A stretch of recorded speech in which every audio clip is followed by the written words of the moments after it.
পেটৰ একেবাৰে কমন সমস্যাসমূহ ধৰক গেছৰ সমস্যাই হওক বদহজমৰ সমস্যাই হওক নতুবা পেট বিষৰ সমস্যা এই সমস্যাসমূহৰ সমাধান পাবলৈ আপোনালোকে তুলসী পাতৰ ওপৰত নিৰ্ভৰ কৰিব পাৰে তুলসী পাতৰ এই চাহ কাপে পেটৰ সমস্যা সমাধান কৰাৰ লগতে কাহ আৰু কফৰ সমস্যাও সমাধান কৰিব তাৰ লগতে হালমইনাৰ সমস্যাও সমাধান কৰিব আপোনাৰ স্কিনখন উজ্জ্বল হৈ থকাৰ ক্ষেত্ৰতো বহুত বেছি ভাল ফল দিব পেটৰ যিকোনো সমস্যাৰ সমাধানৰ বাবে ধৰক গেছেই হওক বদহজমেই হওক আপোনালোকে ঘৰুৱাভাৱে তুলসী পাতৰ ওপৰত নিৰ্ভৰশীল হ'বলৈ শিকক আপোনাৰ তুলসী পাতে মানে বহুতখিনি পেটৰ সমস্যাৰ উপশম কৰে এয়া মই ছিঙি লৈছো তুলসী পাত পানী উতলাই আছো আৰু একদিন মানে বিয়া চিয়া খাই একেবাৰে পেটবোৰ বেয়া হৈ গৈছে কন্টিনিউ বিয়া খাই থকা হৈছে মছলা দিয়া খানাবোৰ খাই খাই তাৰ লগতে জুনাকৰো খুব কাহ হৈছে কাহ হলেতো তুলসীটো ভাল জানে এয়া চাওক পানী গৰম কৰিছো আৰু ইয়াতে এয়া তুলসী পাত কেইটা মই দি দিছো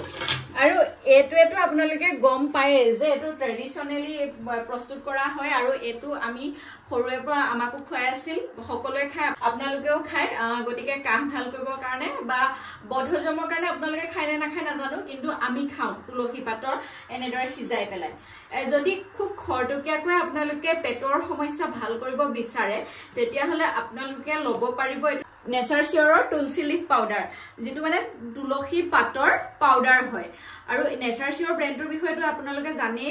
একদম সম্পূৰ্ণ প্ৰাকৃতিক গুণেৰে সমৃদ্ধ প্ৰাকৃতিক সামগ্ৰীসমূহেৰেহে নেচাৰ চিয়ৰৰ প্ৰডাক্টসমূহ প্ৰস্তুত কৰে আৰু 100% নেচাৰেল হয় আৰু এটো কেৱল আপোনালোকে মই আপোনালোকক এতিয়া দেখুৱাম ইয়াতে অকনমান মই ইয়াৰে পাউডাৰ দি দিম মোৰ যাতে পেটটো খৰতকীয়াকৈ ভাল হয় একদম মানে বদহজম নিচিনা লাগি আছে ভাল লগা নাই সেইটো কাৰণে ইয়াৰে পাউডাৰ অকন দি দিছো এটো সব পাউডাৰটো এনেকুৱা হয়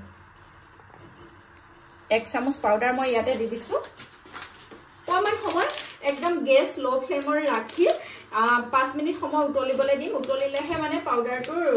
গুটে গুণাগুণখিনি পানীত মিহলি হ'ব পাউডাৰৰ পেকেটটো আপোনালোকে দেখিলে আৰু তাৰ লগতে কি কি আহে চাওক আৰু এটো সম্পূৰ্ণ মানে সাৰ্টিফাইড হয় ISO certified purity and authenticity certificate আছে এখন চাওক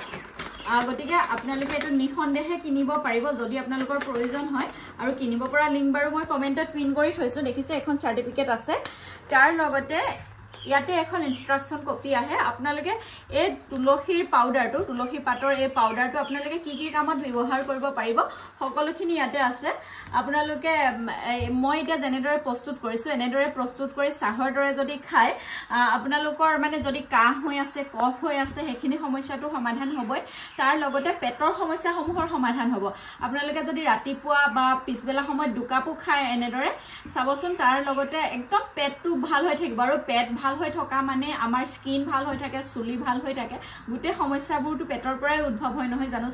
চুলিৰ সমস্যা বা বিভিন্ন শৰীৰৰ সমস্যাসমূহ পেটৰ পৰাই আৰম্ভ হয় প্ৰথম গটিকে পেটটো ভাল কৰি ৰাখিবলৈ হলে আপোনালোকে এটো পাউডাৰ ধুনিয়াকৈ খাব পাৰিব আৰু তাৰ লগতে আমাৰ ইমিউন সিস্টেমটো ষ্ট্ৰং কৰি ৰাখিবৰ কাৰণে এটো এটা মানে সাপ্লিমেন্ট হিচাপে খাব পাৰিব আৰু এটো সাপ্লিমেন্ট হিচাপে খাবৰ কাৰণে এটো চাওক আপোনালোকে ইয়াৰে 1 চামুচ পাউডাৰ ল'ব তাৰ লগতে ইয়াতে আহে এটা 50 ml হানি বটল দেখিছে ইয়াৰে 1 চামুচ পাউডাৰৰ লগত এই হানি মিহলাই আপোনালোকে ধুনিয়াকৈ খাব পাৰিব আৰু সাপ্লিমেন্ট হিচাপে তাৰ পিছত মানে আপোনালোকে খাদ্য গ্ৰহণ কৰা 30 মিনিট আগত তেনেদৰে খাব লাগিব তাৰ লগতে আপোনালোকে অৰেল হাইজিন ওয়াশ হিচাপে এটো ব্যৱহাৰ কৰিব পাৰিব কিছু লোকৰ মানে এনেকুৱা হয় দিনটো দুবাৰ তিনিবাৰ ব্ৰাছ কৰাৰ পিছতো মুখৰ এটা গোন্ধ থাকে মানে কিবা কাৰণত হয় আৰু হেতু গটিকে হে গোন্ধটো নোহোৱা কৰিবৰ কাৰণে আপোনালোকে এটো অৰেল হাইজিন ওয়াশ হিচাপে ব্যৱহাৰ কৰিব পাৰিব এটো কি কৰিব লাগিব add 1 teaspoon nature cheer tulsi leaf powder to 1 cup warm water আপোনালোকে 1 কাপ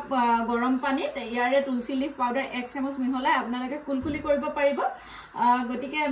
তাৰ পিছত আৰু কি কৰিব পাৰিব হাৰ্বেল কফ সিৰাপ হিচাপে আপোনালোকে এটো গ্ৰহণ কৰিব পাৰিব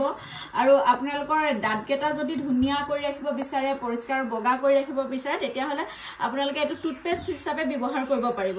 আপোনালোকে যি টুথপেষ্ট ব্যৱহাৰ কৰে তাতো ইয়াৰ পাউডাৰ অকন মিহলি কৰি ল'ব পাৰে নতুবা আপোনালোকে ইয়াৰে অকমান পাউডাৰ আৰু অকমান বেকিং সোডা মিহলি কৰি এটা পেষ্ট প্ৰস্তুত কৰি দাঁতত লগাব পাৰে তাৰ লগতে এটো স্কিনতো লগাব পাৰিব আপোনালোকৰ স্কিনখনৰ উজ্জ্বলতা বৃদ্ধি কৰিবৰ কাৰণে নেচাৰেলি মানে উজ্জ্বল হৈ থাকিবৰ কাৰণে আপোনালোকে এটো এটা স্কাৰ্ফ হিচাপে প্ৰস্তুত কৰিব পাৰে স্কাৰ্ফ হিচাপে প্ৰস্তুত কৰিবৰ কাৰণে আপোনালোকে ইয়াতে তুলসী লিফ পাউডাৰ 1 চামুচ লব এই পাউডাৰটো তাৰ লগতে সেসামে অইল বা কোকোনাট অইল বা আপোনালোকে যি বডি অইল ব্যৱহাৰ কৰে সেই অইল মিক্স কৰি পেলাই আপোনালোকে মুখত প্ৰায় 15-20 মিনিট সময়ৰ কাৰণে ৰাখি থৈ দিব তাৰ পিছত ধুনিয়াকৈ ঠাণ্ডা পানীৰে ধুই দিব আৰু চাব এইটো যদি আপোনালোকে সপ্তাহত দুবাৰো কৰে তেতিয়া চাব আপোনালোকৰ স্কিনখনৰ কিমান উজ্জ্বলতা বৃদ্ধি হ'ব তাৰ লগতে যি সকলৰ হালমইনাৰ সমস্যা আছে মানে একনেৰ প্ৰবলেম আছে হেখিনি সমস্যা সমাধান কৰিবলৈ আপোনালোকে এই তুলসী লিফ পাউডাৰটো ব্যৱহাৰ কৰিব পাৰে তাৰ লগতে ফেস মাস্ক হিচাপে ব্যৱহাৰ কৰিব পাৰে গতিকে এই পাউডাৰটো যদি কিনে আপোনালোকে বহুতখিনি বেনিফিট পাব পানী উতলিলে ইয়াতে 1 চামুচৰ জোখাৰে মৌ দি দিছো মই কাপটোতে দি লৈছো তাৰ পিছত অকমান নেমু লৈছো অকমান নেমু চেপি দিছো এয়া বাকি লৈছো গতিকে খাই লওঁ এতিয়া আৰু খাবলৈ সোৱাদটো বহুত বেছি ভাল তুলসী পাতৰ গুৰিটোৰ লগত যদি নেচাৰেল তুলসী পাত কেখিলা মানুহ দি দিয়ে তাৰ লগতে মৌ আৰু নেমু দি দিয়াৰ পিছত মানে বহুত বেছি ভাল হয় খাবলৈ